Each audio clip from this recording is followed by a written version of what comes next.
안녕하세요, 전군입니다. 반갑습니다. 다들 한 주 즐겁게 보내셨나요?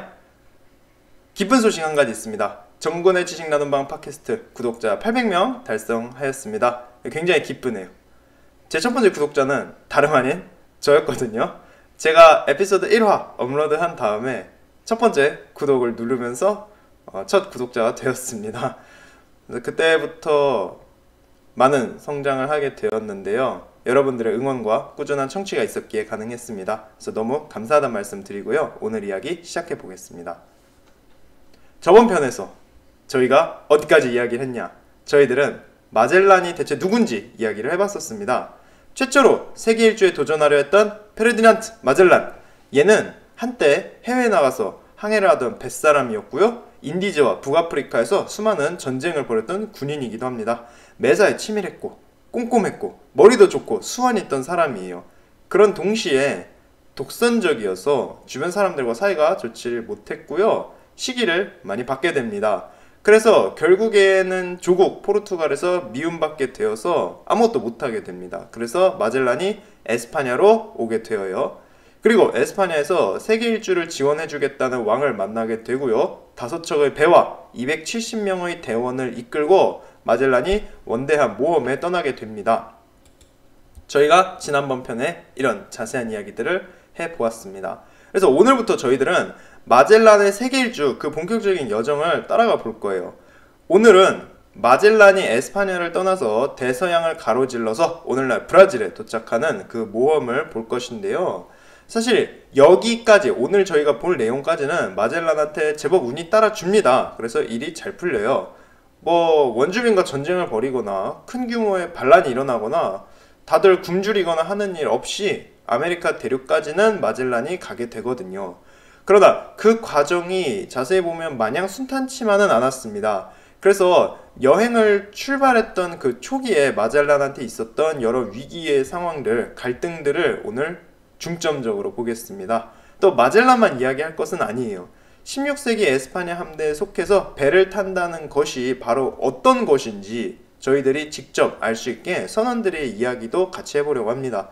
저희들이야 반년 가까이 배도 안 고프고 해적도 안 만나고 원주민과 전쟁도 안 하면서 순탄하게 갔네라고 생각하지만 그 배 위에서 선상에서 매일매일을 보내야 했던 선원들한테는 이 항해가 어떠했을까 궁금하지 않습니까? 그래서 그런 이야기들을 많이 나눠볼게요. 자, 그렇게 마젤란의 세계 일주 본격 시작해 보겠습니다.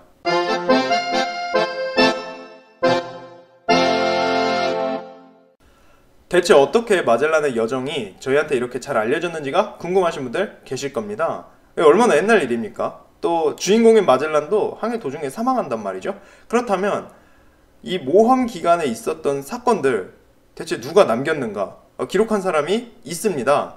일단 마젤란 함대에는 취재기자가 동행하게 되거든요. 그래서 얘가 기록을 다 남김으로써 저희가 오늘날 마젤란의 세계 일주를 이렇게 잘 알 수 있게 되었습니다. 그래서 얘 이야기부터 가볍게 소개하면서 시작해 보겠습니다. 이 취재기자는 안토니오 피가페타라는 당시 30살의 젊은 청년이거든요. 그래서 세계 일주에서 피가페타가 이제 함대의 항해 기록을 맡게 됩니다. 그래서 취재기자인 셈인데요. 오늘날 마젤란의 항해 이야기가 이렇게나 잘 알려지게 된 것도 피가페타의 공입니다. 피가페타는 마지막에 살아 생존해서 세계 일주를 달성했던 그 18명의 선원 중 한 명이기도 했거든요.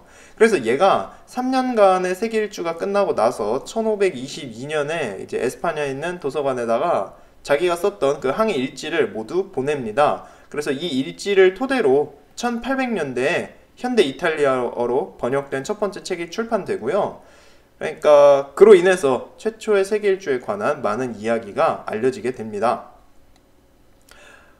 피가페타가 썼던 이 항해 일지를 엮었던 책이 현재 한국에도 번역이 되어 있거든요. 그래서 최초의 세계 일주 저자 안토니오 피가페타라고 해서 현재 국내에 출판이 되어 있습니다. 그래서 저도 이 책을 읽고 이번 에피소드 만드는데 많은 참조를 하였어요.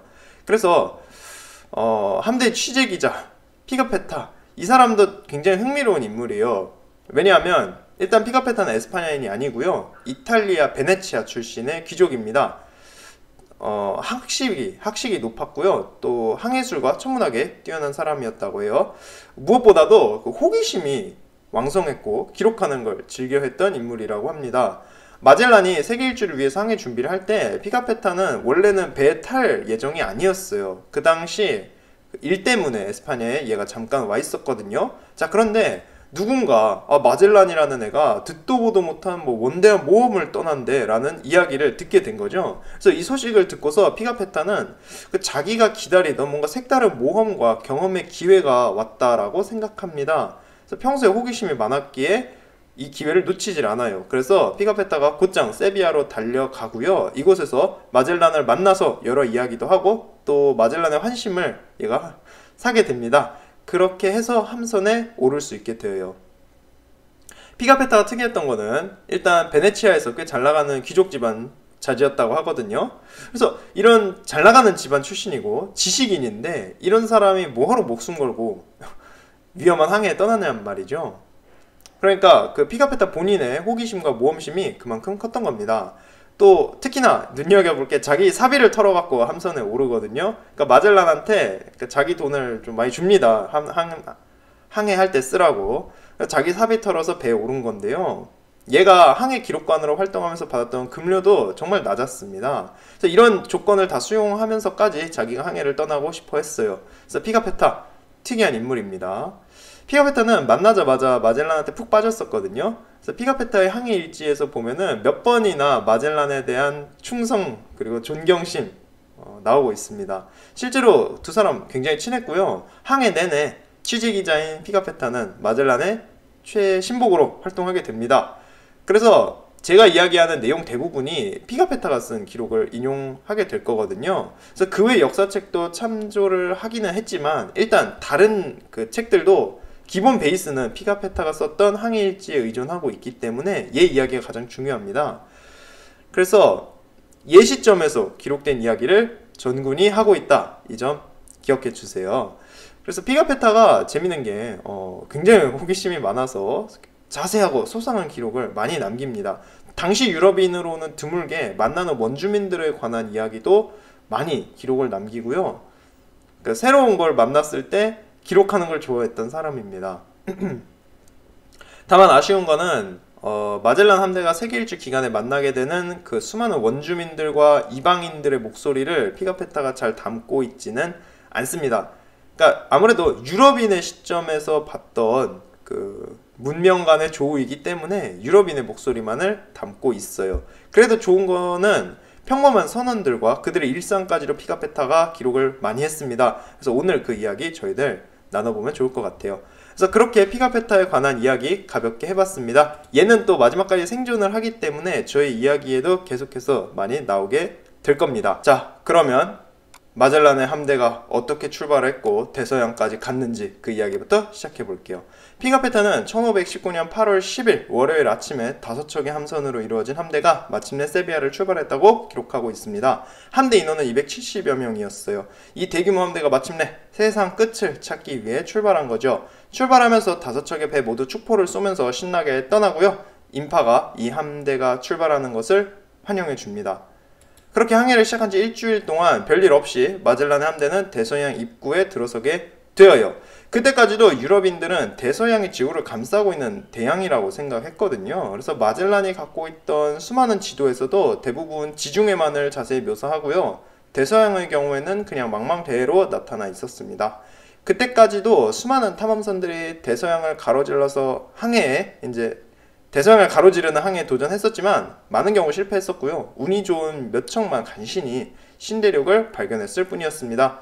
흥미로운 사실은 마젤란은 그때까지도 선원들한테 지금 자기들이 세계 일주에 도전하고 있다는 걸 얘기해주질 않았다는 거예요.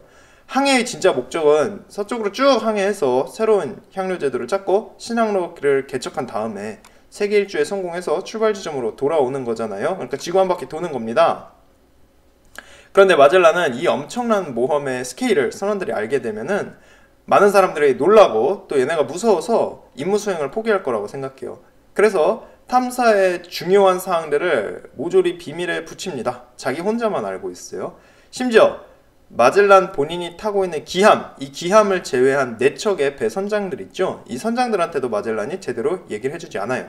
때문에 모든 선원들은 그저 이번에 자기들의 임무가 향신료 제도로 가는 그 흔한 항해일 거라고 생각합니다. 그래서 탐사 목적 항해라고 생각하고 있었습니다. 몰루카제도, 그러니까 인도네시아의 향료 제도로 가는 게 목적이라고 여기고 있었어요. 그래서 함대의 이름도 일단은 몰루카 함대였습니다. 마젤란은 자기 목적이 드러나기 전에 신속히 그 동방세계로 이어지는 해협을 찾아내려고 했었습니다. 큰 모험을 감행을 했던 거죠. 그래서 대체 몇 년이 걸릴지 모르는 위험하고 기나긴 그 모험을 시작하는데 아무한테도 진짜 의도를 얘기해 주질 않았고 본인은 운이 따라줘서 빨리 끝날 수 있기를 바라고 있었던 거니까요. 마젤란이 특히나 이랬던 것은 다른 배의 선장과 지휘관들이 마젤란에 대한 경외심이 없어서 그랬습니다. 지난번 편에 이야기를 했지만 함대에 있는 5척의 배 중에서 최소 3척은 마젤란을 경멸하는 사람들이 선장입니다. 우선 마젤란을 견제하려고 했던 그 에스파냐 무역관리국이 있거든요. 이 무역관리국 사람들이 꽂아줬던 선장들이었습니다. 이랬기에 마젤란은 자기 부하들을 더더욱 신용하지 않고요, 더욱 독선적이게 됩니다. 마젤란 역시나 에스파냐 출신의 선원들이 자기를 싫어하고 특히나 몇몇 선장이 자기를 안 따르고 있는 걸 압니다. 그래서 총사령관은 바로 나다라는 것을 얘네한테 강요하려고 합니다. 그래서 여기를 보면 이제 마젤란 스타일의 리더십을 알 수가 있는데요. 우선 마젤란 본인이 만든 엄격한 규칙들을 반드시 다른 배 선장들이 따라야 한다고 못을 박아요. 이것만 해도 선장들은 꽤 자존심이 상하는 일입니다. 에스파냐 출신 선장들이 가장 못마땅했던 것은 매일 밤마다 트리니다드호에 가서 보고를 해야 한다는 거였어요. 마젤란은 자기가 타고 있는 기함 트리니다드호로 매일 선장들 너네가 직접 와서 보고해라 이렇게 이야기를 하거든요. 이 귀찮고 번거로운 일을 왜 매일 저녁마다 시키겠어요. 그건 바로 이 함대의 대장은 바로 나다 라고 마젤란이 얘네한테 매일 확인을 시키는 겁니다. 그러니까 출발하기 전부터 사이가 극히 안 좋았던 에스파냐 선장들과 마젤란의 사이가 그렇게 점점점 앙숙으로 변해가고 있었어요. 자, 얘네가 처음 출발하고 약 한 달이 지났던 9월 20일 마침내 함대 눈앞에 대서양이 펼쳐집니다. 그래서 완전한 망망대해를 항해하게 되는 거죠. 오늘날로 치면은 저희가 알고 있는 태양계 바깥으로 인간이 우주비행선 타고 나간 거랑 같다고 보시면 됩니다. 알려지지 않은 낯선 바다를 항해한다는 것이 얼마나 두렵고 긴장되었겠어요. 그러나 아직까지는 진정한 모험이 시작되기 전이었습니다. 9월 말에 마젤란 함대는 카나리아 제도에 도착하게 되거든요. 그래서 첫 출발 이후 약 1500km를 벌써 항해한 겁니다. 굉장히 많이 왔죠. 부산에서 서울까지 거리가 500km입니다. 그래서 저희한테 제일 익숙한 거리인데요. 이 거리로 이제 저희가 대충 감을 잡을 수 있죠. 얘네가 어느 정도 왔는지. 그래서 카나리아 제도는 어디냐? 오늘날까지도 스페인 영토로 남아있는 섬들이거든요. 그래서 에스파냐는 1341년에 카나리아 제도를 발견하고요. 이곳을 침략해서 식민지로 만듭니다. 그래서 카나리아 제도에 살고 있던 원주민들은 모두 에스파냐인들에게 학살당하게 되고요. 그 이후 그 마젤란이 항해를 떠나게 되는 그때까지도 약 200년 동안 항해 나가는 함대들에게 휴게소 같은 역할을 하고 있던 섬들입니다. 마젤란 함대도 재충전을 위해 잠시 들른 것입니다. 그렇게 카나리아 제도에 머무는 며칠 동안 마젤란은 서둘러 식량을 보충해요. 너무 서두르는 바람에 현지 상인들이 선적 물품을 속인 것도 몰랐다고 합니다. 상인들이 꽤 잘 속였나봐요. 마젤란은 매사에 꼼꼼한 성격이었고 선적 과정이나 자잘한 일까지 모두 자기가 처리했었거든요. 그랬던 마젤란까지도 속았다는 걸 눈치를 못 챕니다. 그래서 상인들이 식량이나 식수를 속이고선 실제보다 덜 실었던 겁니다. 그래서 나중에 마젤란 함대가 굶주림에 시달리게 되는 그 불행도 여기서 시작됩니다. 왜 마젤란이 그렇게 서둘렀는가? 이것도 상당히 재밌는데요. 우선은 포르투갈 때문에 그랬습니다. 마젤란은 조국인 포르투갈을 배신하고 에스파냐로 온 거잖아요. 그래서 에스파냐에 와서 특급 기밀사항이었던 포르투갈의 항로를 모조리 밝히고 심지어 지도까지 넘겼습니다. 포르투갈 입장에선 비열한 반역자이자 배신자가 바로 마젤란이었죠. 그래서 어찌나 마젤란이 싫었던지 포르투갈의 마누엘 1세가 마젤란을 잡아들이라고 특수부대를 파견합니다. 그래서 포르투갈 쾌속선 2척이 마젤란 함대를 잡기 위해서 출동했던 거죠. 카나리아 제도에 머무르던 마젤란도 이 소식을 듣게 되고요. 그래서 여기 오래 머무르다가는 세계 일주 떠나기도 전에 포르투갈한테 잡히겠다 싶었던 겁니다. 만약에 포르투갈한테 잡힌다, 마젤란은 곧바로 사형입니다. 그래서 어서 달아나야 했던 거죠. 또 하나 마젤란의 위기감을 고조시켰던 것은 그 에스파냐에 있던 마젤란의 장인어른이 보낸 소식 때문이었는데요. 이 소식은 함대의 선장들이 반란을 모의하고 있다는 경고였습니다. 특히나 에스파냐에 있을 당시 마젤란을 그렇게 싫어했던 무역관리국과 그 수장이었던 주교가 있었죠. 그 주교의 숨겨진 아들이었던 카르타헤나가 반란 주동자였습니다. 카르타헤나는 항해 경험이 전혀 없는데도 아버지 백으로 함선의 선장이 되었고요. 그 당시 함대의 2인자였습니다. 그리고 계속해서 마젤란한테 도전하고 있었어요. 이 이야기들은 자세하게 저희가 저번 편에 보았습니다. 이 카르타헤나가 자기랑 친했던 에스파냐 선장 둘을 끌어들여서 반란을 모의하고 있다는 소식인 거죠. 마젤란은 원래 이놈들을 믿고 있지 않았었지만 정말로 반란 모의가 현재 진행 중이고 또한 잘못하면 자기가 살해당할 수 있다는 거잖아요. 정말 나쁜 놈들이구나 이렇게 생각을 하고 빨리 떠나기로 한 겁니다. 마젤란은 그렇게 해서 바깥으로는 포르투갈 추격대를, 안으로는 반란을 모의하는 에스파냐 선장들을 두게 된 겁니다. 그래서 우선은 추격제 피하기 위해서 마젤란은 황급히 닻을 올리고요. 또한 에스파냐의 영향력이 미치는 이 섬을 재빨리 떠나려 합니다. 괜히 반란이 터지면 안 되니까요. 그래서 보시면은 세계 일주라는 위험한 항해에만 열중해도 모자랄 판에 마젤란이 여기저기 정말 바빴습니다. 포르투갈 추격대를 따돌리기 위해서 예정했던 길로 가지도 않아요. 지도를 보시면 유럽에서 출발해서 아메리카로 가려면은 서쪽으로 대서양을 가로질러야 하잖아요. 그러나 마젤란은 아프리카 해안을 끼고 남서쪽으로 항해합니다. 그래서 포르투갈 추격대를 따돌리려고 이렇게 했다고 해요. 당연히 함대의 2인자인 카르타헤나가 마젤란한테 이의를 제기합니다. 애초에 가기로 한 길로 왜 안 가냐 이거죠. 여기에 대해서 마젤란은 평소의 그 독선적인 모습으로 알 필요 없다, 너네는 그냥 날 따라오기만 하면 돼 라는 반응을 보입니다. 이후 함대는 아프리카 해안을 따라서 가다가 60일 동안이나 끔찍한 폭풍우에 휘말리게 됩니다. 아프리카 해안을 끼고 적도로 항해하면서 폭풍우를 만나는 일은 당시에 자주 있는 일이었거든요. 그러나 60일 가까이 항해하는 건 이례적인 일이었고 정말 운이 나쁜 케이스였습니다. 폭풍이 너무 심해서 모두가 다 정말 죽다 살아나게 되고요. 마젤란까지도 여기서 내가 죽는 게 아닌가 라고 생각할 정도였습니다. 그러나 다행히도 함대는 한 척의 배도 잃지 않고 폭풍우를 견뎌내고요. 적도 부근에 도달하게 되어요. 문제는 폭풍으로 인해서 함선들이 여기저기 부서진 상황이었고 귀중한 식량의 손실도 컸습니다. 결국 마젤란은 배급량을 줄이기로 해요. 그렇게 해서 하루에 식수 1.89리터, 와인은 한 1리터까지 줄어들게 됩니다. 이 덥고 습한 적도 부근에서 하루 종일 배 위에서 노동을 하는데 물도 적게 주고 그보다 더 중요한 존재였던 독한 술도 줄어들게 된 겁니다. 선원들은 화가 나겠죠. 얘네가 마셨던 물을 보시면은 저희로 치자면은 하루에 큰 페트병 하나 마실 수 있던 건데요. 평소에 정말 짠 음식을 먹어야 했고 술을 통해 알코올을 자주 섭취했던 선원들에게 식수를 줄인다, 이거는 좀 뼈아픈 일이죠.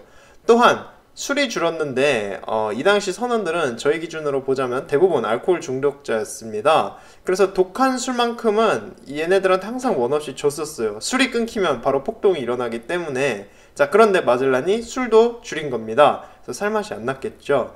또한 마젤란은 선원들의 주식이었던 비스킷도 하루에 684g으로 그 양을 줄입니다. 그래서 칼로리로 치면은 한 2800칼로리 남짓하게 하루 섭취 열량이 줄어들게 된 거예요. 저희들이야 뭐 2800칼로리면은 그 정도 먹고 살만 하잖아 라고 생각할 수 있지만 이제 고된 노동을 하고 있는 선원들은 이거 먹고는 성에 안 찼겠죠. 뭐 이렇게 마젤란이 밥을 줄이니까 선원들과 선장들 모두 분노하고 동요합니다. 이러니까 마젤란한테 맞서고 있던 에스파냐 선장들은 이 분위기를 이용해서 마젤란의 세력을 축소시키려고 합니다. 그래서 폭풍우도 잦아들고 좀 살만해지니까 다시 모의를 하는 것이죠. 일단 그 시작은 어떠했느냐? 마젤란은 매일 저녁마다 선장들을 트리니다드호로 한 번씩 오게 만들었다고 했죠. 에스파냐 선장들은 마젤란이 너무 싫었단 말이에요. 얘네가 싫어할 모든 조건을 갖추고 있어요. 마젤란은 포르투갈 출신의 사람이죠. 당연히 에스파냐 사람들이 싫어합니다. 거기다 키도 작고 못생겼고 다리도 절고 가난하기까지 합니다. 게다가 그런데 매일 한 번씩 찾아가서 얘를 갖추고 마젤란한테 새로운 지령을 받아야 했던 겁니다. 에스파냐 관리들과 선장들 모두 얼마나 자존심이 상했겠어요. 이렇다 보니까 배의 2인자이자 마젤란 최대의 라이벌이었던 카르타헤나가 이 절차를 무시하기로 합니다. 카르타헤나가 타고 있던 안토니오호에서 선장인 카르타헤나 대신에 조타수를 마젤란한테 보낸 겁니다. 분명 매일 밤마다 선장들 니네가 직접 보러 와라 라고 마젤란이 얘기를 해뒀었는데 그날은 어라! 조타수가 온 거예요. 거기에다 이 조타수는 과감하게도 마젤란에게 합당한 존칭을 쓰질 않습니다. 원래는 마젤란을 총사령관님이라고 불러야 했거든요. 그런데 얘는 감히 마젤란을 총사령관이 아니라 선장이라고 부릅니다. 마젤란은 화가 머리 끝까지 났지만 꾹 참고선 그것은 예의가 아니라고 카르타헤나한테 경고해요. 또한 조타수한테는 보고를 받지 않겠으니까 선장인 카르타헤나 너가 직접 트리니다드호로 오라고 합니다. 자, 이렇게 되니까 카르타헤나는 어쭈 저 포르투갈 놈이 비위상에서 조타수한테는 보고를 못 받겠다 이거야? 그러면서 아예 그냥 저녁 보고를 하질 않습니다. 이렇게 되니까 화가 났던 마젤란이죠. 그러니까 자꾸 자기한테 카르타헤나가 도전을 해오잖아요. 어찌하겠어요. 지금은 얘 한 명이지만 마젤란이 만약 냅두잖아요. 그러면은 곧 함대 전체가 자기 말을 제대로 안 들을 거란 말이죠. 지금 얼마나 중요한 임무에 떠났는데 자기 마음대로 이 함대가 컨트롤이 안 된다. 큰 문제입니다. 그래서 마젤란은 카르타헤나와 자기한테 반기를 드는 세력에게 본때를 보여주기로 단단히 벼릅니다.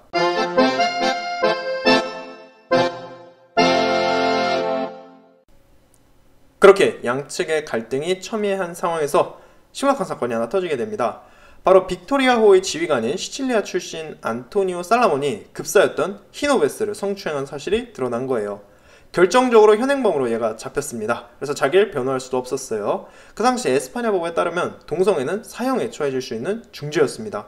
다만 오랜 기간 배를 타는 선원들 사이에선 동성애가 제법 흔했다고 해요. 그래서 이런 현실을 반영해서 대부분 선장들은 동성애에 대해서 그렇게 가혹하게 처벌하지는 않고 넘어가는 경우가 대부분이었습니다.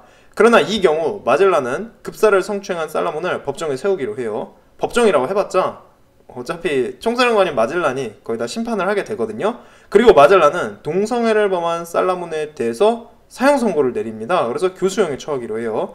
처음 이 사태에 대한 소식을 접했던 마젤란은 긴급회의를 소집을 했습니다. 그래서 선장들이 모두 트리니다드호에 타고 있는 그 마젤란 함장실로 모여요. 산 안토니오호에 타고 있던 카르타헤나, 그리고 콘셉시온호의 케사다, 빅토리아호에 타고 있는 멘도사, 산티아고호의 세라노, 이렇게 4명 모두 마젤란을 보러 옵니다. 이 중에서 산티아고호 선장이었던 세라노를 제외한 다른 3명은 모두 에스파냐에 있을 적부터 마젤란과 사이가 극히 안 좋았던 사람들입니다. 또한 카르타헤나를 중심으로 모여서 반란을 모의하고 있었고요. 당연히 사이가 안 좋던 애들이 한자리에 모이니까 격렬한 언쟁이 오고 가게 됩니다. 카르타헤나는 마젤란이 항로를 아프리카 해안 쪽으로 마음대로 바꾼 바람에 폭풍우에 시달려서 우리 죄다 죽을 뻔했다라고 비난을 하고요. 무엇보다 포르투갈 국왕에게 충성을 맹세한 마젤란이 에스파냐 국왕 함대를 와해시키기 위해서 이 혼란을 의도했다고 주장합니다. 한마디로 포르투갈 출신인 마젤란도 너 아직도 포르투갈에 충성하고 있는 거 아니냐, 너 첩자다, 이렇게 비난을 한 거죠. 지금 카르타헤나가 왜 이렇게 마젤란에게 반기를 드냐 하면요, 우선 카르타헤나는 에스파냐 국왕 카를로스 1세가 자기랑 마젤란을 공동사령관으로 임명했다고 알고 있었습니다.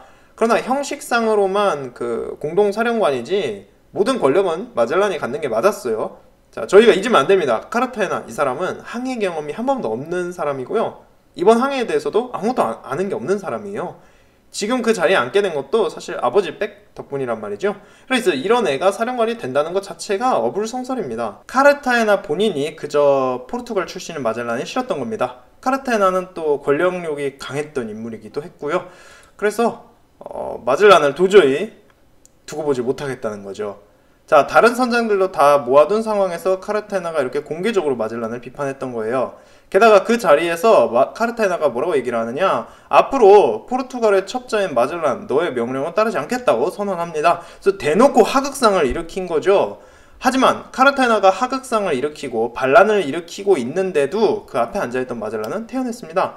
카르타헤나가 앞으로 네 말을 안 따르겠다라고 얘기를 하니까 마젤란은 그렇단 말이지? 이러고서는 숨어있던 자기 신복들한테 뛰어나오라는 사인을 보내요. 그러니까 마젤란은 이런 일이 생길 걸 예상을 하고서 미리 자기 부하들을 대기시켜 둔 겁니다. 마젤란의 사인이 떨어지자마자 트리니다드호의 하사관과 마젤란의 처남 그리고 서자가 함장실로 뛰어듭니다. 이 세 명 모두 칼을 들고 있었어요.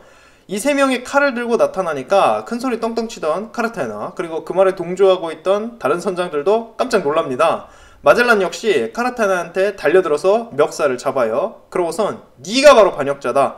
에스파냐 국왕의 이름으로 널 체포하겠다고 합니다. 그러나 카르타헤나도 가만히 있질 않아요. 카르타헤나와 함께 낙하산으로 임명됐던 에스파냐 선장 둘, 걔네도 그 자리에 있었거든요. 컨셉시오노의 케사다 그리고 빅토리아호의 멘도사 이 두 명입니다. 카르타헤나는 케사다와 멘도사한테 마젤란을 당장 칼로 찔러버리라고 소리소리를 지릅니다. 그러나 이미 너무 불리했어요. 그러니까 미리 매복시켜뒀던 마젤란의 부하들이 튀어나와서 칼을 지금 얘네 목에 다 겨누고 있었거든요. 그래서 결국 얘네는 저항하지 않기로 합니다. 마젤란은 카르타헤나를 끌고 나가서 형틀을 묶어둬요. 케사다와 멘도사는 아무리 그래도 명색이 선장인 카르타헤나가 이런 모욕을 당하는 건 부당하다고 마젤란한테 항의합니다. 그래서 적어도 자기들 선에서 해결할 수 있게 해달라고 간청하고요. 또 얘네가 마젤란한테 얘기도 잘 해서 그 기분을 풀어줍니다. 결국 마젤란은 카르타헤나를 해방시켜 주고요. 풀어줘요. 단 카르타헤나는 자기 배로는 못 돌아가게 됩니다. 빅토리아호에 앞으로 억류해 두기로 하고요. 지휘권과 선장 자리 등 모든 권한도 박탈합니다. 이로써 첫 번째 선상 반란이 끝이 나게 되는데요. 이때 마젤란은 마음만 먹었으면 카르타헤나를 죽일 수 있었거든요. 반란을 모의하고 총사령관이었던 마젤란 자신을 살해하려 했던 놈인데 당연히 사형에 처할 수 있죠. 그러나 아무리 그래도 배에 타고 있던 에스파냐인들 사이에서는 카르타헤나가 대장이었거든요. 그리고 형식상으로는 함대의 2인자이기도 했고요. 그래서 얘를 만약에 죽였을 때의 그 파장도 절대 무시 못한단 말이죠. 그랬기에 마젤란은 이번 한 번만은 봐주기로 합니다. 그러나 이때 마젤란이 봐준 게 큰 실수였어요. 왜냐하면 나중에 카르타헤나가 또 한 번 도전해온단 말이죠. 무엇보다 마젤란에게 받았던 그 모욕과 수치, 카르타헤나가 절대 잊지 않습니다. 그래서 결국에는 카르타헤나가 물러난 그 잠깐 동안 와신 상담을 하고선 두 번째 반란을 일으키게 되어요. 게다가 이 두 번째 도전은 첫 번째보다 훨씬 규모가 컸고요. 함대 전체를 위협하게 될 겁니다. 그 이야기는 저희가 다음 편에 좀 더 해보도록 하죠. 그러나 일단 겉으로 보기에는 권력 다툼은 일단락되었습니다. 카르타헤나를 밀어낸 마젤란은 유일한 총사령관이 되었고 본격적으로 대서양 횡단에 몰두합니다. 10월 후반에서 11월에 걸친 3주 동안 함대는 순풍이 불기를 기다리면서 계속 남쪽으로 배를 몰아요. 그러다가 바람이 적당해지니까 마젤란은 남서쪽으로 배를 돌려서 리오데자네이루를 향해 가게 됩니다. 그러니까 브라질을 향해 가는 건데요. 다만 해류의 변동으로 인해서 목적지였던 리오데자네이루가 아니라 브라질 다른 지역에 11월 29일에 도착하게 되어요. 그러나 우선은 1차 목표인 신대륙 땅에 도달하긴 한 것이죠. 일단 여기서부터 함대는 리우데자네이루를 찾기 위해서 브라질 해안을 돌아다녀 봅니다. 그러다가 마침내 1519년 12월 13일에 마젤란 함대는 세인트 루시만으로 들어가서 리우데자네이루를 찾아냅니다. 브라질의 리우데자네이루, 유명한 도시입니다. 지금 우리한테도 꽤 잘 알려진 그 도시죠. 마젤란이 브라질에 도착했을 때 그러나 이 도시도 아니었죠. 이때는 이것과 브라질 아직은 수수께끼에 가득했던 신대륙이었습니다. 자, 공식적으로는 브라질을 처음 발견한 유럽인은 에스파냐 선원이었거든요. 얘네가 브라질을 1499년에 처음으로 발견합니다. 하지만 불과 몇 달 뒤에 포르투갈 탐험가도 브라질을 발견하고요. 브라질이 포르투갈 영토라고 주장합니다. 그래서 그 뒤로도 계속 포르투갈이 그 소유권을 주장하게 되고요. 그렇게 브라질이라는 이름은 1511년에 처음 지도에 쓰였다고 하는데요. 포르투갈은 브라질에서 뭔가 대단한 것을 찾기를 기대했었습니다. 그러나 포르투갈에는 황금도 없었고요. 향신료도 없었어요. 잉카나 아즈텍 같은 거대한 문명도 존재하지 않았고요. 그래서 포르투갈은 금세 브라질의 흥미를 잃게 되고요. 그 뒤로는 그 땅을 그냥 방치하다시피 하게 됩니다. 그나마 유럽 국가들이 당시 브라질에서 가져가던 것은 목재였어요. 포르투갈에서는 10년 동안 다목료의 통상 독점권을 한 사업가에게 내어주고요. 그 대신 거액의 수수료만 받아 챙기고 있었습니다. 그래서 포르투갈 사람들이 브라질에 와서 나무를 많이 잘 나가게 돼요. 그래서 여기는 보시면은 포르투갈 땅입니다. 포르투갈 땅이에요. 사실 마젤란이 이끄는 스페인 함대가 이곳에 허락 없이 들르거나 머무르는 행위 자체가 불법입니다. 그러나 자세히 보면은 포르투갈뿐만 아니라 에스파냐, 프랑스도 이런 나라들도 브라질에 들러서 나무를 마음대로 가져다 쓰고 있었거든요. 포르투갈은 브라질의 중요성을 제대로 알지 못했고요. 브라질에 상주하며 관리하는 인력을 따로 두지 않았습니다. 특히 리우데자네이루는 항구를 지키는 포르투갈 배가 한 척도 없었고요. 버려진 작은 사무실 한 개만 우두커니 있었다고 해요. 때문에 마젤란은 그곳에 닻을 내리고 그 지친 몸을 쉴 수 있었습니다. 그래서 마음대로 편히 있게 되어요. 유럽인은 당시에 마젤란 함대만 있던 게 맞았습니다. 그런데 이곳에는 유럽인뿐만 아니라 예전부터 살고 있던 원주민들이 있었단 말이에요. 그렇게 해서 마젤란은 출항한 이후 처음으로 원주민들과 마주치게 됩니다. 취재기자 역할을 하고 있던 피가페타는 자신들의 리우데자네이루에 도착하자마자 비가 마구 내리기 시작했다라고 쓰고 있거든요. 그 지역에는 2달간 지독한 가뭄이 이어지고 있었습니다. 그런데 정말 운 좋게도 마젤란 함대 얘네가 도착하는 것과 동시에 갑자기 비가 막 쏟아져 내렸던 거예요. 이 덕분에 원주민들은 낯선 배를 타고 나타난 마젤란 함대를 경계하지 않습니다. 오히려 비구름을 몰고 온 행운의 존재, 상서로운 존재로 얘네를 받아들여요. 이때 마젤란 함대가 맞닥뜨린 브라질 원주민들은 과라니 부족이라고 추측하고 있거든요. 이 부족은 자기들끼리 전쟁도 자주 벌이고 사로잡은 적을 요리해 먹는 식인 풍습도 있었습니다. 적어도 마젤란은 이러한 사실만 알고 원주민들을 만났어요. 얘가 리우데자네이루에 도착하기 17년 전에 아메리고 베스푸치라는 유럽인이 브라질을 방문했었거든요. 얘가 원주민들과 27일을 같이 지내면서 이런저런 기록을 남기고요. 유럽에 돌아와서 책까지 씁니다. 이 탐험가가 썼던 책을 마젤란이 읽고서 브라질에 왔단 말이에요. 그래서 원주민들에 대해서는 어느 정도 이론으로는 학습하고 여기 왔었습니다. 그 책에 보면은 원주민들의 식인풍습, 결투, 문화 코드 등을 이야기를 하고 있어요. 마젤란은 호전적인 식인종들의 모습을 상상하고 잔뜩 긴장하고 여기에 오게 되거든요. 그러나 예상과는 달리 리우데자네이루의 원주민들은 너무 친절했습니다.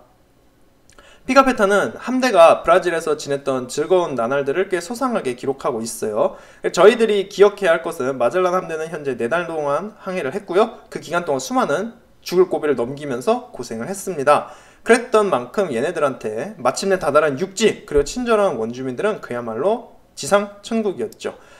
피가페타의 기록에 따르면은 성욕이 왕성했던 선원들은 원주민 여성들과 수없이 잠자리를 가졌다고 하는데 피가페타는 그 과정이 매우 평화롭고 정당했다고 기록하고 있습니다. 선원들은 싸구려 독일산 칼을 바치고 여인들과 잠자리를 가질 수 있었다고 하고요. 원주민 남성에게 손도끼나 칼을 선물해주면은 대개 자신의 딸을 한두 명 내어줬다라고 기록합니다. 이외에도 여성과 관련된 온갖 해괴망측한 기록들이 많은데 이는 어디까지나 지극히 유럽인의 시각에서 썼던 기록임을 명심해야 합니다. 갑자기 낯선 배를 타고 온 이방인들과의 성접촉이 이렇게 평화롭게 이루어졌고 또 피가페타가 기록한 것처럼 마치 거래하듯이 이루어졌을까? 아니면 에스파냐인들이 어딜 가나 하듯이 어느 정도 무력을 행사했을까?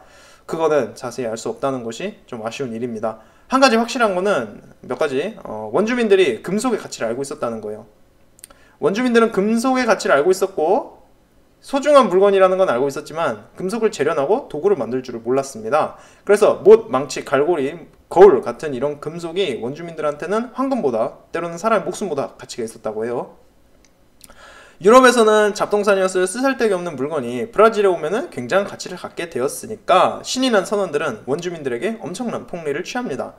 이렇게 원주민들과 관계를 맺으면서 선원들도 향락에 빠져서 신나게 놀게 되거든요. 특히나 원주민 여인들로 인한 파란이 그치질 않습니다. 마젤란의 오른팔이자 처남이었던 두아르테 바르보사가 있습니다. 이의 경우 리우데자네이루에서 여인들과 즐기는 데 몰입한 나머지 이성을 잃어요. 그래서 자기는 나는 여기가 너무 좋으니까 세계일주 필요 없다. 여기 남아서 무역상이 되겠다고 이렇게 이야기를 합니다. 그렇게 선언을 해요. 난 여기 남겠다. 이 소식을 전해 들은 마젤란은 저놈이 드디어 미쳤구나. 그래서 해변에서 한창 놀고 있던 처남을 체포해서 배에다가 가두어 놓습니다. 그래서 리우데자네이루를 떠날 때까지 풀어주질 않았다고 해요. 정신 좀 차리라는 거죠.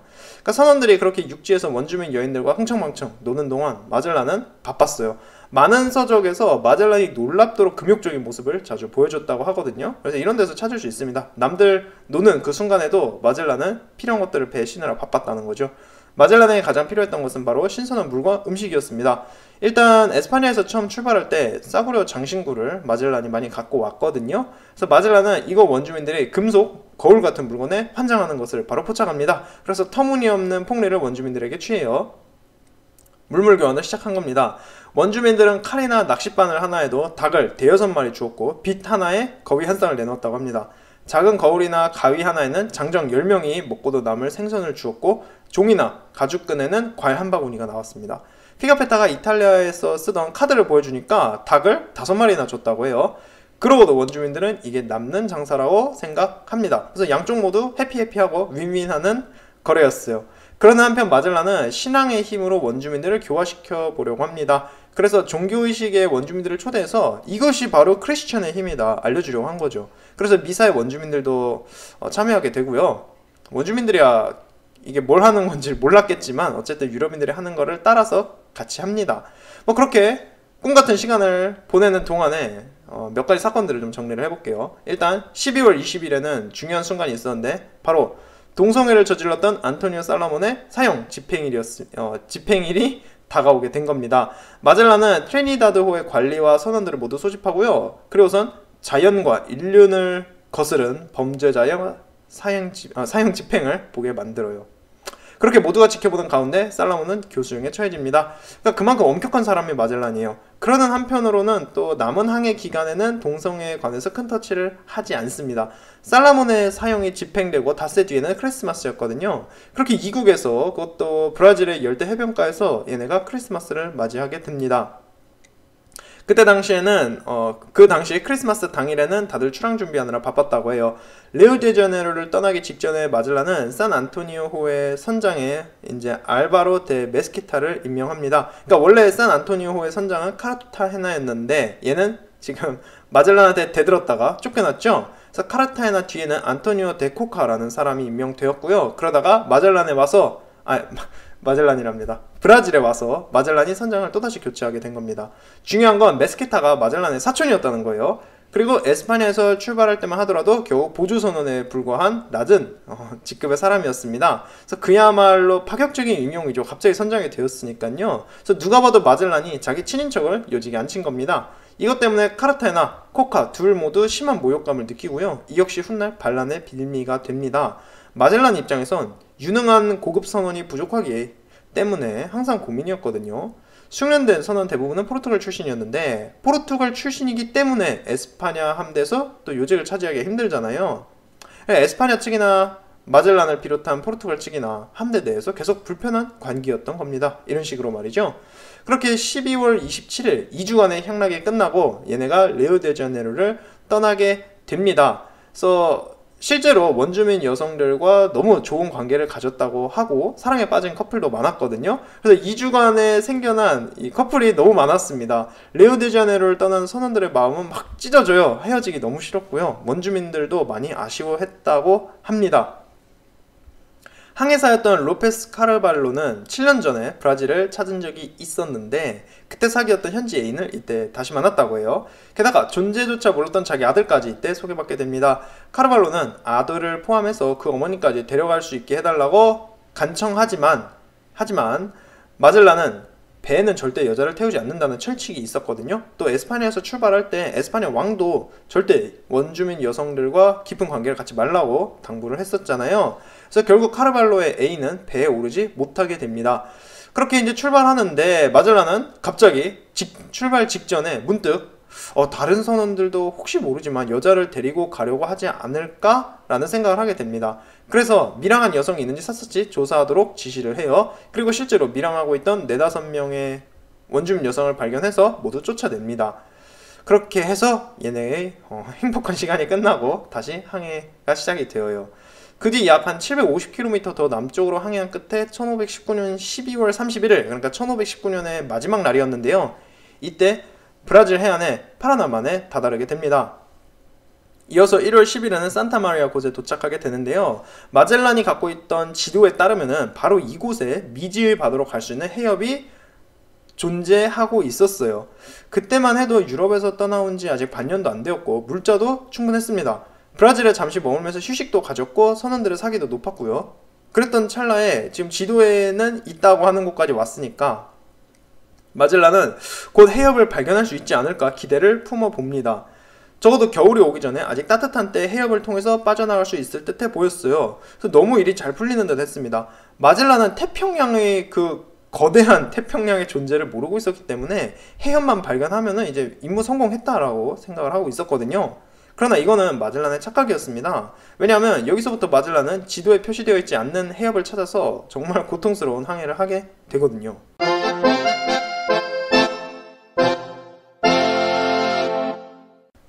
마젤란이 이끈 함대는 대서양을 건넜습니다. 에스파냐에서 출발한 지도 지금 5개월째예요. 자, 그러면은 이 시대에 대서양을 횡단한다는 것이 선원들에게는 어떤 일이었는지 선원들의 일상을 간단히 이야기를 해볼게요.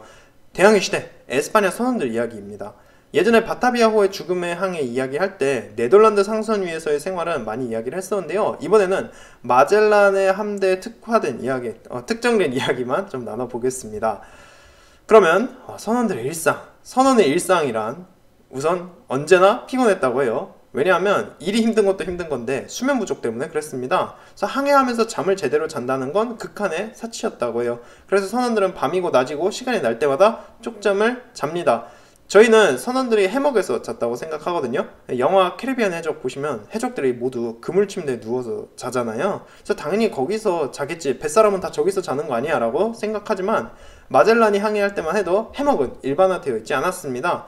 그렇기에 마젤란 함대의 선원들은 판자나 갑판 그런데 곳곳에 누워 잠을 잤다고 해요. 그냥 바닥에 누워서 잔 겁니다.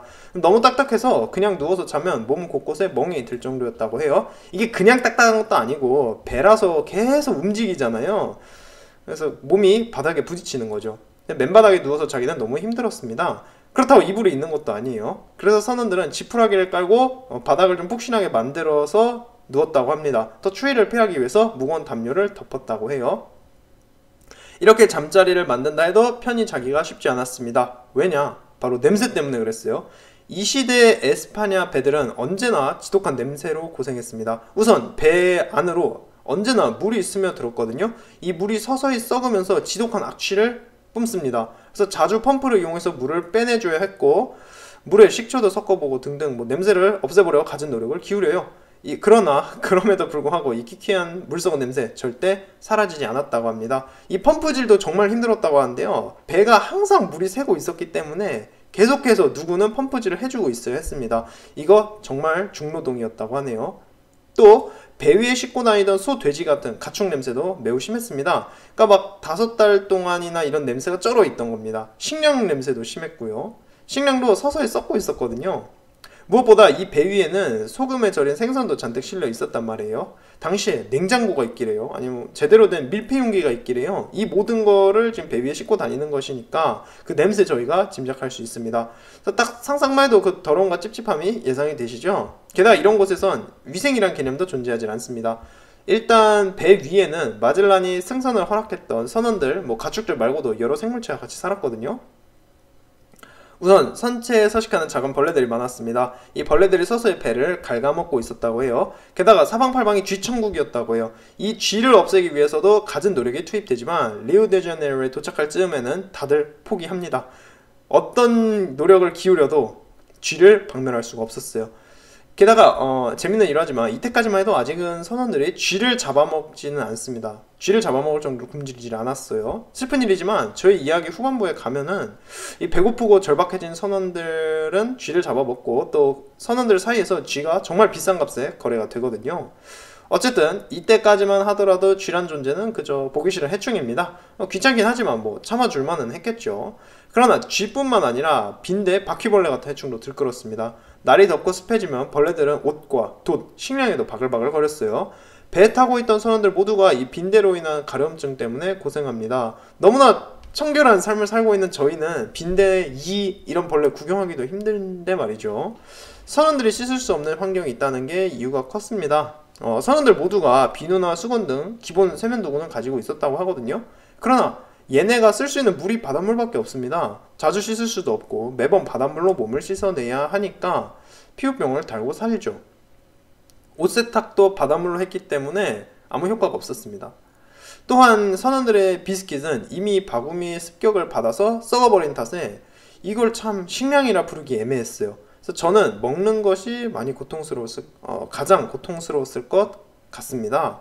선원들이 먹던 음식은 절대 마시진 않았지만 이 시점이 되면은 배에서 먹는 음식은 그냥 고문 그 자체예요. 먹을 때마다 바구미 벌레와 쥐똥 범벅이 되어 있는 썩은 비스킷을 눈 딱 감고 입에 넣어서 빠르게 뱃속에 넣어야 됐단 말이에요. 그래서 이 심각한 고통 저희가 상상할 수 있습니다. 용변 보는 것도 힘들었는데요. 배에는 따로 화장실이 없습니다. 그래서 소변을 볼 때는 바다를 보고 이제 선원들이 서서 누게 되는데요. 바람이 무척 셌기 때문에 오줌발이 돌아오지 않게 풍향을 잘 봐야 했다고 해요. 대변 보기는 더 힘들었습니다. 심지어 목숨 걸고 대변을 봐야 했어요. 왜냐하면 배에는 딱 2개의 좌변석이 있는데요. 난간 위에 이게 있었습니다. 그래서 용변을 보면은 물에 바로 떨어질 수 있게끔 설치를 해놨던 거죠. 그래서 여기에 올라가서 균형을 잡고 위험천만하게 용변을 봐야 하는데 파도가 엉덩이를 덮치는 일도 허다했다고 해요. 이렇다 보니까 대변 보다가 바다에 빠져 죽은 선원도 많았다고 합니다. 그래서 볼일 보기도 쉽지 않았다는 거죠. 선원들은 항상 냄새나고 더러운 이 배가 정말 싫었죠. 사람이 살기 참 힘든 곳 아닙니까? 그래서 파로 푸에르코라는 별명을 배에다가 붙여주는데요. 일명 나는 돼지라는 뜻입니다. 이 배 얘기도 해볼게요. 선원들이 계속 여기서 생활하고 있으니까요. 그런데 배가 정말 터무니없이 작았습니다. 저희들은 대항해 시대 생각하면 바로 어떤 배를 떠올리느냐, 캐리비안 해적에 나오는 블랙펄, 잭 스페로가 조니 데비 타고 다니는 블랙펄, 아니면은 옛날 영화지만 후크 이런 영화에 나오는 커다란 해적선을 기본적으로 생각한단 말이에요. 하지만 16세기 초에 항해하던 마젤란 함대는 이런 큰 배를 갖고 있지 않았습니다. 이 함대에 있던 5척의 배 모두 지금 정확한 기록이 남아있진 않지만 일단 확실한 건 정말 작았어요. 기록이 많이 안 남아있어서 아쉽긴 하지만 5척 중에 유일하게 이제 살아남아서 에스파냐로 돌아오는 빅토리아호가 있습니다. 얘에 대해서는 기록이 많거든요. 이 배의 길이만 해도 최대 21m밖에 안 되었다고 해요.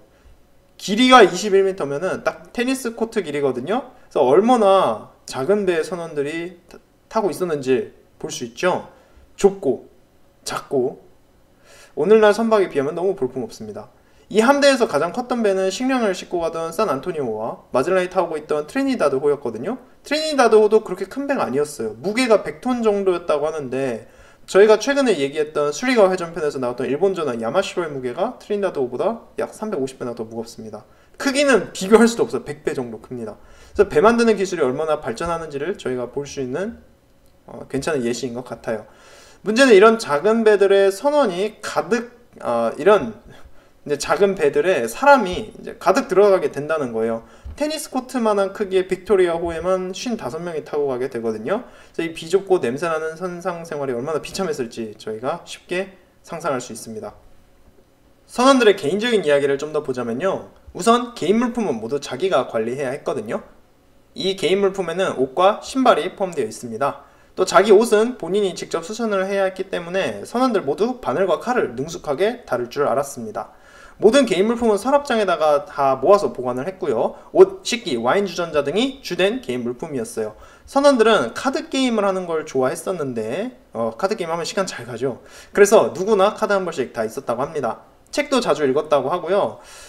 종교서적을 가장 많이 갖고는 있었습니다. 다만 가장 인기가 많았던 거는 모험과 기사도에 관한 책이었어요. 그러나 그 중에서도 선원들 사이에서 인기 탑이었던 책은 바로 마르코폴로의 동방견물록이었습니다. 마젤란도 동방견물록을 꼼꼼히 읽고 여행 갈 때 한 권 챙겨 옵니다. 이 동방견문록이라는 책 당시 선원들 사이에선 거의 교과서같이 널리 읽혔거든요. 콜럼버스도 마르코폴로의 동방견문록을 몇 번이나 정독했었고 심지어 거기에다가 매 페이지마다 꼼꼼히 주석까지 달아놨었습니다. 대체 무슨 책일까? 동방견문록, 이 책은 마르코폴로라는 이탈리아 여행가가 중국, 몽골을 두루 탐험하고 갔다 와서 쓴 여행 수기입니다. 저희들 도서관 가시면 한쪽 코너에 여행 수기 책들 참 많죠? 그런 책이에요. 여행 수기 하니까 저도 나중에 한 권 꼭 쓰는 게 소원이거든요. 세계 일주나 이런 거 한번 하고 사진 많이 첨부해서 포토북 같이 여행 수기책 하나 쓰고 싶습니다. 모두의 소원인 것 같아요. 어쨌든 그러한 여행 수기, 마르코폴로가 쓴 책이라는 거죠. 마르코폴로가 이 책을 썼던 13세기만 해도 중국 갔다 와서 책을 쓴 유럽인은 없던 때입니다. 그래서 동방견물록은 당시에는 혁명 같은 책이었어요. 요즘으로 비교하면 누가 화성 갔다 와서 거기에 사는 외계인들을 만난 뒤에 얘네는 어떻게 산다더라 라고 쓴 책이라고 보시면 될 것 같습니다. 잘 팔렸을 것 같죠? 근데 이 책의 문제가 뭐냐? 우선 저자인 마르코 폴로가 허풍이 좀 심해요. 예컨대 중국의 항저우에 12,000개의 돌다리가 있고 일본은 헤아릴 수도 없이 많은 금이 나는 곳이고 보도블럭도 순금으로 덮여있다 뭐 이런 이야기를 하고 있는데, 그러니까 말도 안 되는 허풍을 마치 팩트인 것 마냥 마구 써놨습니다. 동양을 마치 금은보화가 넘치는 풍요와 낙원의 세상으로 마르코 폴로가 묘사해놨어요. 이 책을 읽은 사람이면 누구나 저런 별천지로 가서 나 부자가 되고 싶다라는 생각을 하게 되는 그런 꿈같은 책입니다. 허풍을 정말 심하게 했어요. 그러니까 신대륙 탐험을 떠났던 콜럼버스나 세계 일주에 도전하는 마젤란이나 모두 젊을 적에 이 책을 보면서 그 꿈을 키웠었습니다. 마르코 폴로가 워낙 과장된 표현을 많이 썼기 때문에 진짜 허풍이다, 마르코 폴로가 실제로 동양에 가본 적도 없고 뭐 소설을 쓴 것이다 라는 주장도 많습니다. 왜냐하면 중국을 갔다 온 사람이라면 누구나 말할 법한 만리장성, 뭐 전족, 풍습, 젓가락, 한자나 목판 인쇄 등에 관한 이야기를 얘가 한마디도 하질 않습니다. 그래서 진짜 간 게 맞나 알쏭달쏭해요. 일단 저는 마르코 폴로가 동양에 갔다 오긴 한 거 같거든요.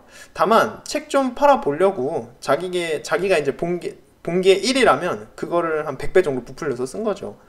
그리고 또 허접한 이탈리아에 비하면은 그 당시 중국, 몽골, 고려 등 이런 동방 국가들은 최선진국이었습니다. 그래서 그걸 보고서 마르코 폴로가 너무 컬처 쇼크를 세게 받은 거죠. 그래서 좀 과장되어서 동방견물록을 쓰지 않았나 싶습니다. 어찌되었든 마젤란이나 선원들이나 모두 소설이나 다름없는 여행 수기들을 읽고서 이거에 의존해서 동양에 대한 상상을 하고 있었다는 것이고요. 허접한 해도에 의존해서 망망대해를 힘겹게 헤쳐가고 있던 겁니다. 잠시 이야기가 마르코 폴로로 세웠는데 다시 선원들 얘기로 돌아와 볼게요. 이 선원들은 모두 같은 나라 사람도 아니었습니다. 우선 대부분은 에스파냐 그리고 포르투갈 출신이었겠죠. 이 두 나라 사람들은 서로를 별로 안 좋아했고 말도 잘 안 통한다는 문제가 있겠습니다. 그리고 이들 외에도 그리스, 북아프리카, 시칠리아 출신도 있었어요. 또 대대적으로 숙적이었던 플랑드르인과 프랑스인, 또 브리튼인과 바스크인들도 동료로 같이 모여 지냈었습니다. 이들이 서로 섞여서 배 위에서 어떻게 지냈는지도 정말 궁금하거든요. 그래서 저는 흔히 이제 미국에서 볼 수 있는 멀티컬처럴한 다문화가 나타나지 않았을까 싶어요. 미국에 가면 한국인은 코리아타운에서, 흑인은 아프리칸 아메리칸 타운에서, 중국인은 차이나타운에서 서로 뭉쳐 지내지 않습니까? 그래서 배 위에서도 일단은 같은 출신 선원들끼리 뭉쳐서 지냈을 것 같아요. 정확한 기록은 없어서 이렇게 추측만 해볼 수 있습니다. 일단 함대의 공식 언어는 에스파냐 중부에서 쓰이던 카스티아어였거든요. 그래서 아무래도 에스파냐 함대니까 뭐 당연하죠. 외국 선원들은 이 말만으로 대화를 해야 했냐? 그렇진 않았고요. 그러니까 선상에서 쓰이는 중요한 명령을 카스티아어로 한 30개 정도만 암기하고 알아들을 수 있으면 되었습니다. 그래서 언어 장벽이 그렇게 크진 않았을 것 같아요. 그렇다면 선원들이 해야 하는 일은 어떻게 나눴는가? 일의 구분은 계급 체계를 중심으로 이루어졌다고 합니다. 최말단 계급은 2인 1조로 이루어진 급사들이었어요. 급사란 쉽게 말하면 심부름하는 애들입니다. 급사는 대개 8살 정도의 어린애, 그러니까 많아도 15살을 넘지 않았다고 하거든요. 이 나이에 뭘 알고 배에 타겠어요. 그래서 대개는 고아가 많았고 몇몇은 에스파냐에서 납치돼서 급사가 된 경우도 있었다고 합니다. 그러니까 거의 인신매매 되듯이 배에 탄 거예요. 정신 차려 보니까 갑자기 배에 타 있던 거죠, 얘네는. 그래서 배의 선원들은 급사들을 매우 함부로 다뤘다고 합니다. 우선 급사들은 적당한 임금을 받지 않았고요. 덜어는 선원들에게 성폭행 당한 경우도 있습니다. 갑판을 닦고 식사를 준비하고 치우고 사실상 노예나 하인들이 할 일은 얘네가 다 하게 돼요. 그래서 배에서 힘들게 지낸 어린이들입니다. 다만 몇몇 제법 대우를 받던 급사도 있었다고 해요. 일부 급사들은 에스파냐 관리들의 보호를 받고 있어서 선원들이 만만히 부리질 못했다고 해요. 이 급사들은 길거리에서 납치해온 게 아니라 자기가 원해서 배에 직접 오른 경우입니다. 좋은 가문 출신이고요. 인맥도 좋아서, 그러니까 견습생으로 일하러 온 케이스죠. 얘네는 항해하면서 무역도 공부하고 대항해 시대에 대해 깨우치는 겁니다. 또 시간을 확인하는 데 쓰던 모래시계 16개를 얘네가 담당하게 되는데 이게 매우 중요한 임무예요. 이 모래시계가 배 위에 있던 유일한 시계입니다. 모래시계를 30분에 한 번씩 얘네가 뒤집어 놓는데요. 이걸 안 하면은 배의 위치도 시간도 측정할 수가 없었으니까 참 중요하죠. 배 모래시계를 뒤집을 때마다 안전한 항해를 기원하면서 급사들이 찬송가를 부르거나 기도문을 외우는데, 그러니까 이런 종교적 역할도 하게 됩니다. 급사들은 모래시계를 뒤집으면서 시간을 확인하고 교대조를 불러들이는 역할도 하게 되거든요. 그래서 급사들이 선원들의 일과를 알려주는 셈입니다. 이 급사들 바로 위의 계층이 바로 그루메테스라는 견습선원이었어요. 이를 양만 보면은 견습선원이 제일 바빴습니다. 나이는 대개 17살에서 20살 사이의 청년들이었고요. 닷줄을 감거나 풀고 주도세에 올라가서 망보고 보트, 노젓고, 도르래와 기중기, 케이블과 닷 등의 온갖 장비를 다루는 일을 견습선원들이 하게 됩니다. 그냥 힘쓰는 일은 얘네가 다 했다 보시면 됩니다. 견습선원들은 호된 훈련을 받고요. 엄하게 다뤄줬고 형틀에도 자주 묶였다고 합니다. 이렇게 천신만고 끝에 첫 번째 항해를 마치면은 그제서야 이제 견습 딱지를 떼고 선원 자격증을 받게 되는데요. 그러니까 이제 정식 선원, 프로가 되는 거죠. 견습 기간을 마치고 정식 선원이 된 사람들은 대개 10대 후반 또는 20대였다고 해요. 30대 선원은 그야말로 베테랑이고요. 수도 별로 없었습니다. 이 나이까지 선원을 하는 사람이 적은 건지 아니면은 그 나이까지 살아남는 사람이 별로 없는 건지 애매합니다. 어쨌든 30살 정도면은 고참 역할을 할 수 있었고요. 40살에 배 타는 사람은 드물었다고 해요. 마침 딱 40살이었던 마젤란은 함대에서 최고령은 아니었지만 제법 늙은 축에 속했습니다. 당시 뱃사람들의 삶이 얼마나 험했는지 그 평균 연령을 보고 알 수 있겠습니다. 보통 선원들 말고도 배는 특수한 전문가들이 타고 있어요. 예컨대 대포를 다루는 포수가 있겠죠. 포수들은 대포와 화약, 포탄을 안전하게 관리하고 불시의 전투에 대비하는 역할입니다. 에스파냐 출신 포수가 드물었고 대개는 독일인, 이탈리아인이 많았다고 해요. 포수만큼 중요한 전문가로는 댐장이 통 제조업자가 있겠습니다. 그래서 얘네는 배를 보수하고 또 배에서 중요한 용기, 통을 책임지는 역할을 맡게 되죠. 특이한 전문가로는 이발사가 있습니다. 마젤란 함대의 이발사는 머리와 수염을 다듬는 일만 한 게 아니에요. 치과의사, 내과의사의 역할도 이발사가 맡습니다. 문제는 함대 통틀어서 얘가 딱 한 명밖에 없었어요. 270여 명의 사람을 케어할 사람이 단 한 명뿐이라는 사실에서, 그러니까 의사가 한 명이라는 건데 항해가 얼마나 험난했는지를 볼 수가 있는 겁니다. 선원들은 아프거나 다친다, 병 걸렸다 그러면은 그냥 죽는 거예요. 전문적인 인력이 없습니다. 또 다른 흥미로운 사실은 배 위에는 전문 요리사가 없었다는 건데요. 뱃사람들이 요리사라는 직업을 하찮게 여겼기 때문이라고 합니다. 어차피 얘네들한테 선상에서 음식이란 맛을 중요시하게 한 게 아니죠. 생존을 위해서 그냥 뱃속에 억지로 채워 넣는 게 얘네 음식이었습니다. 요리 자체를 별로 중요하게 여기지 않았다고 하네요. 요리는 선원들이 차례로 돌아가면서 했고 견습선원이 맡는 경우가 많았습니다. 그래서 여기까지가 배 위에 있는 대부분 승조원들입니다. 그러나 얘네보다 더 높은 직위에 있는 사람들 몇 명 있겠죠. 바로 관리들입니다. 음식의 공급과 그 관리를 책임지는 집사, 갑판장, 선상의 치안을 책임지는 하사관 등이 있겠죠. 그리고 권력의 최정점에는 항해사, 화물을 관리하는 지휘관, 그리고 마젤란이나 카르타헤나 같은 선장이 있겠습니다. 얘네들의 경우 모두 개인적으로 급사를 두었다고 해요. 총사령관인 마젤란은 자기 서자를 포함해서 개인 급사만 너댓 명 있었습니다. 또 일반 선원이나 견습선원과 다른 생활을 하게 돼요. 선원들과 함께 식사도 안 하고요. 개인 사물함도 따로 갔습니다. 그래서 뭔가 그 선장 정도 되면은 배 위에서 왕 같은 존재입니다. 범접할 수 없는 그런 높은 위치의 사람이었다는 거죠. 그래서 그런 만큼이나 일상생활에서도 차별화된 생활을 갖게 되고 일반 선원들과 접하지도 않았습니다. 선상의 규율과 법, 이것도 중요하겠는데 일단은 마젤란, 그러니까 선장들의 말이 법이에요. 전편에 가볍게 말씀드렸듯이 마젤란과 선장들은 그 이하 선원들의 생살 여탈권을 모두 쥐고 있었습니다. 그러나 우선은 선원들의 일상에 뒷짐이 될 에스파냐 항해법이 존재하긴 했어요. 그래서 이 법은 1494년에 성문화되어서 마젤란 함대도 이 법을 따르고 있었습니다. 선원을 고용하고 운용하고 그 선원들이 이행해야 하는 의무 등이 적힌 법인데요. 여기서 이야기하는 선원들의 처벌 규정이 꽤 살벌합니다. 선원들은 옷을 함부로 벗으면 안 되고요. 만일 옷을 함부로 벗었다? 그러면 로프에 묶어서 바다에 3번 던져버립니다. 3번 이상 규칙을 위반하면 급료와 배급량을 줄인다고도 하고 있고요. 조그만한 잘못으로도 형틀에 묶이는 건 일상다반사입니다. 견습선원의 경우 사소한 실수만으로도 일주일 동안 형틀에 묶여 있을 수 있었어요.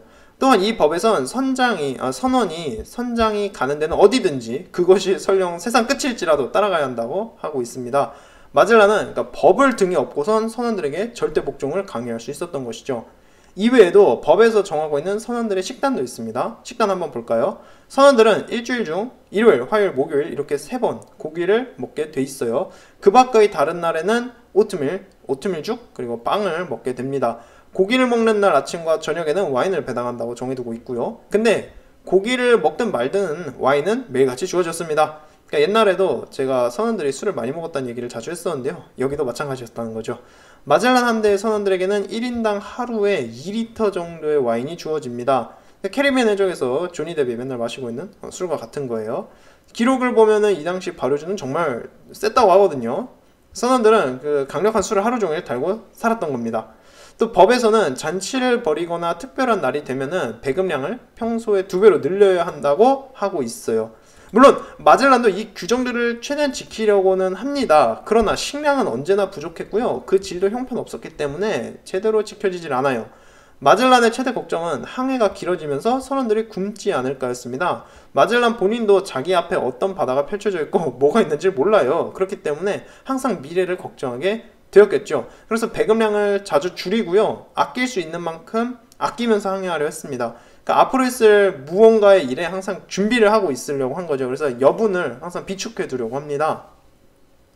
그리고 이 식량 문제 나중에 또 한번 다룰 거지만 정말 심금을 울리거든요. 나중 가면은 그냥 배에 있는 나무 갉아먹고 톱밥 먹고 쥐 잡아먹고 그러면서 정말 비참하게 이 선원들이 항해하게 됩니다. 그래서 지금까지는 그냥 맛없긴 하지만 그래도 배고프지는 않았는데 나중에는 정말 비참한 상황까지 이 선원들이 떨어지게 됩니다.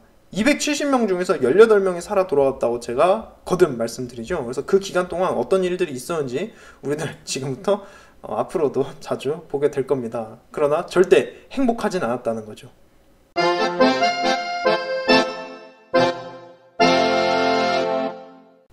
그렇게 저희가 오늘 마젤란이 에스파냐를 출발해서 대서양 횡단해서 브라질까지 오는 그 과정을 오늘 봤습니다. 진짜 고난은 여기서부터 시작하거든요. 마젤란은 이거 잘하면 곧 끝나겠네 싶었지만 갈 길은 정말 많이 남았습니다. 우선 여기서부터 마젤란은 태평양으로 나아갈 해협을 찾기 시작하는데요. 이 과정이 절대 순탄치 않았습니다. 정말 고통스러웠고요.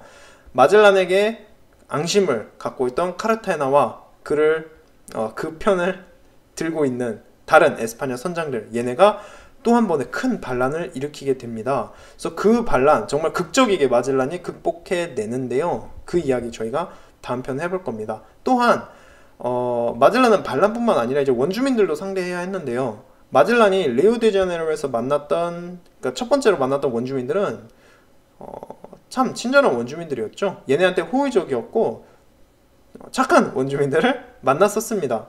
그러나 앞으로 만나게 될 원주민들은 그렇지 않아요.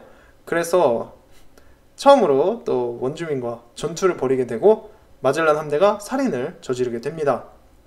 그런 이야기 저희들이 다음 편에 해볼 겁니다. 그래서 저희가 다음에는 반란과 원주민들과 했던 갈등 그리고 해협을 찾아라 그 모험 저희가 해볼 거예요.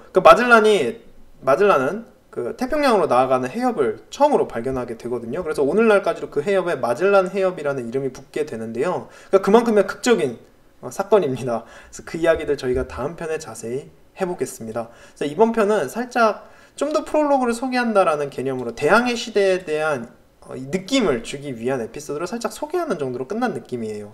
그래서 배에서 어떻게 살았고 배가 어땠고 선원들의 삶이 어땠고 이런 거에 주력을 해서 저희가 이야기를 했고요. 또 다음 편에 복선이 될 마젤란과 카르타헤나 간의 갈등도 오늘 이야기를 가볍게 해보았습니다.